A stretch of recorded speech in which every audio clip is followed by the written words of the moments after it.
Vandag gaan ons bietjie kyk na patrone en meer spesifiek gaan ons kyk na die twee tipes patrone wat jy hierdie jaar gaan doen, hè. Daar's twee hooftipes. En die twee tipes is 'n konstante verskilpatroon en 'n konstante verhouding patroon. So dis nie die enigste twee tipes nie, maar dis die twee wat jy hoofsaaklik hierdie jaar gaan doen in hierdie hoofstuk. Maar dit is belangrik dat jy dalk weet daar is ander soorte soos ek kan dink aan Fibonacci se reeks, nee, baie van julle ken nou al vir Fibonacci, of as ek praat van kwadratiese patrone of derde magspatrone. Nee, so daar is heelwat ander soorte patrone, maar die twee waarop ons gaan fokus is konstante verskil en konstante verhouding. In hierdie les gaan ons meer spesifiek fokus op konstante verskil. Nee, so wat beteken konstante verskil patrone? Dit sal wees 'n patroon wat soos volg lyk. 2, 5, 8, 11. En hy kan nou aangaan, hè. Nou, dis belangrik dat jy kan sien wat gebeur in hierdie patroon van die een getalletjie na die volgende een.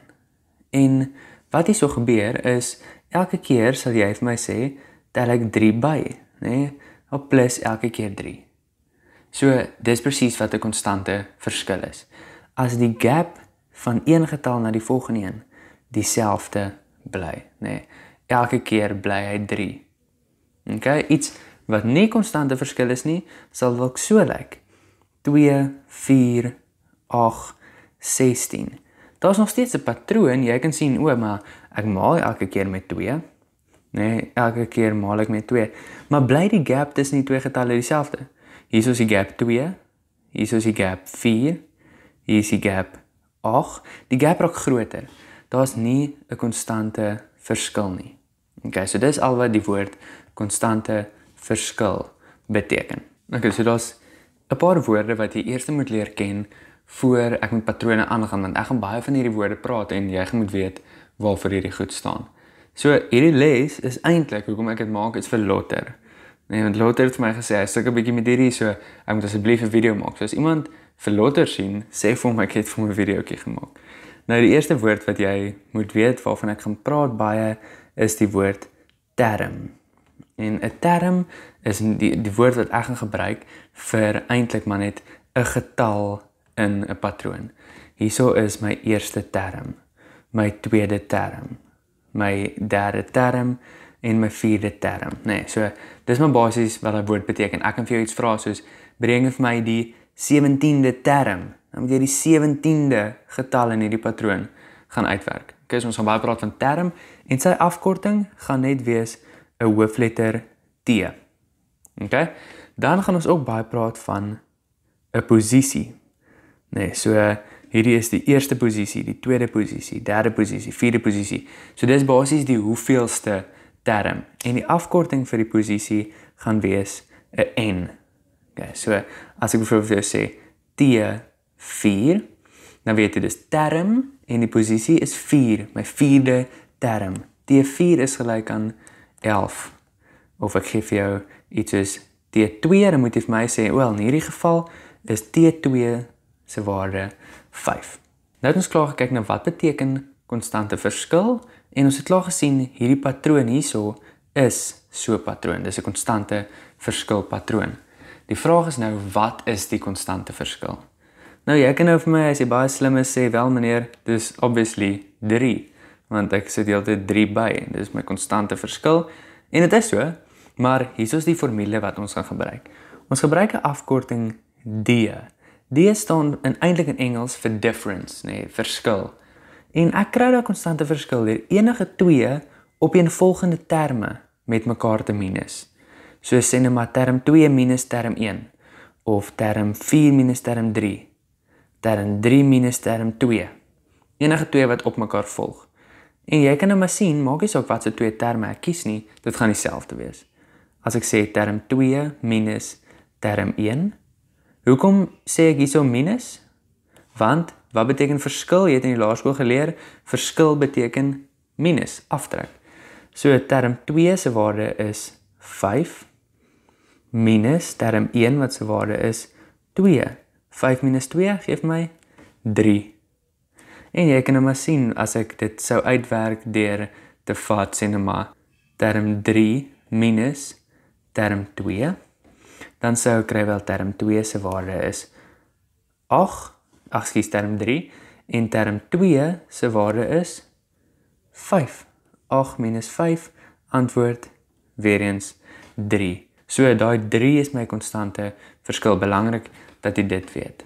Want ons gaan nou kyk, hoe kry ek 'n algemene formule, 'n formule wat gaan maak dat wanneer ek vir jou vra om die 100ste term uit te werk in hierdie patroon, dat jy nie hoef 100 keer te sê plus 3 plus 3 plus 3 nie, maar dat jy die formule kan gebruik om die 100ste term uit te werk. So die formule vir 'n konstante verskil patroon kan jy gaan memoriseer, jy gaan dit moet gaan leer, lyk altyd soos volg.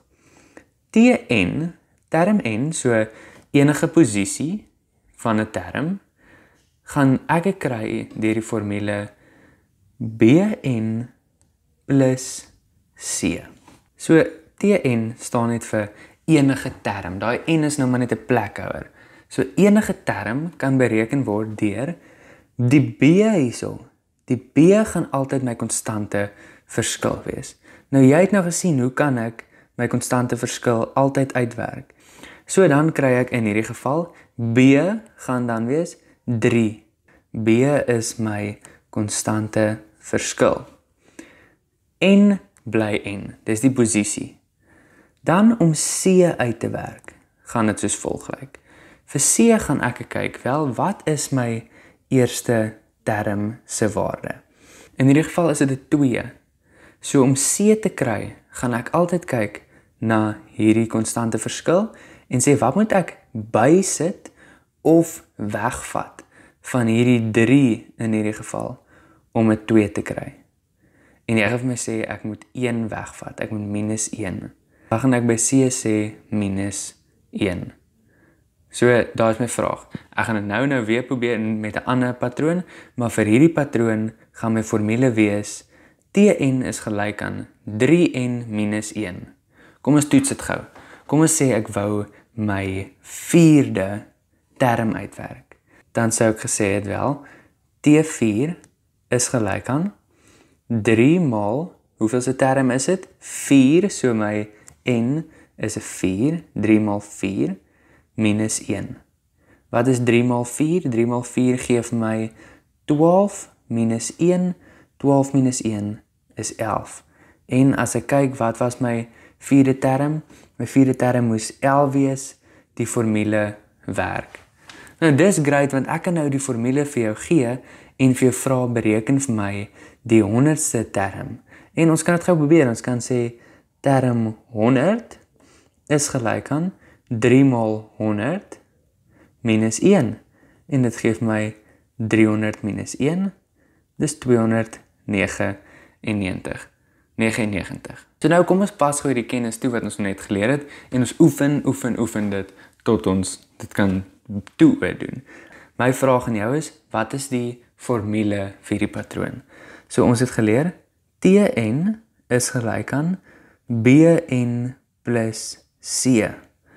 Nou moet ek invervang wat ek kan sien hierso. So Tn is fine, dit los ek net so. B, waarvoor het ons gesê staan B? Ons sê B is die konstante verskil. So ek kan daai konstante verskil, daai difference, kan ek uitwerk deur te sê T2 minus T1. Wat is term 2? Dis 6 en term 1 is 4. So 6 minus 4 is positief 2. So ek sien wel, my konstante verskil is 2. Ek sit elke keer 2 by. En jy kon dit eintlik voor die tyd vir my gesê het al. Maar dit beteken B gaan staan vir 2. So is 2n. En toe het ons gesê, hoe werk ek hierdie C uit? Ek het vir jou gesê, ons kyk na my eerste term. In hierdie geval is dit 'n 4. En ons kyk na hierdie 2. En ek vra vir myself, wat moet ek by daai 2 sit of wegvat van daai 2 af om 4 te kry? In hierdie geval moet ek 'n 2 bysit. So dit gaan my C-waarde wees. Ek gaan sê 2n plus 2. En daar is my formule. Tn is gelyk aan 2 maal n plus 2. Nou kan hulle vir my 'n vraag vra soos, bereken die 8ste term deur die formule te gebruik. En ek gaan sê, wel, okay, 2 maal 8 plus 2, dis my formule. Dit kom nou van hierbo af, maar in die n se plek het ek 'n 8 gaan vervang, want dis my 8ste posisie. So 2 maal 8 gee vir my 16 plus 2 en my antwoord is 18. My 8ste term gaan wees 18. Okay, en dis eintlik baie eenvoudig. So al wat hulle nog vir ons kan vra, is hulle kan vir ons 'n vraag gee soos die hoeveelste term se waarde gaan wees 34. Term hoeveel is 34? So as ek nou so aantel en elke keer 2 bysit, wanneer sou ek by 34 uitgekom het? En ons kan dit gaan uitwerk met my formule. So daai 34 gaan ek nou insit in Tn se plek, die waarde, nee, dit is waarby ek sou uitkom as ek my formule toegepas het. So 34 is gelyk aan, nou my patroon se formule is 2n plus 2. Nou is my vraag aan jou, kan jy vir n alleen kry? En ek weet jy kan. Eerste ding wat ons wil doen is, ons wil hierdie plus 2 wegkry. Om 'n plus 2 weg te kry, moet ons minus 2 aan albei kante. En as ek in my regterkant minus 2, gaan ek oorbly met net 2 maal n. In my linkerkant gaan ek oorbly met 32. Dan, om vir n alleen te kry, hierso staan 2 maal n. So om maal 2 weg te kry, gaan ek moet deel met 2 aan albei kante. En ek kry uit vir n is gelyk aan 16. Nou wat beteken hier? Hierdie beteken my 16de term se waarde gaan wees 34. So as ek 16 keer in hierdie patroon sou aantel, sou ek uitkom by 34. En dis so eenvoudig soos dit. Hulle kan niks vir jou anders vra as hierdie vraag nie. Hulle kan vir jou sê bereken 'n sekere term, of hulle kan vir jou sê bereken die hoeveelste term gaan vir my 'n sekere waarde gee.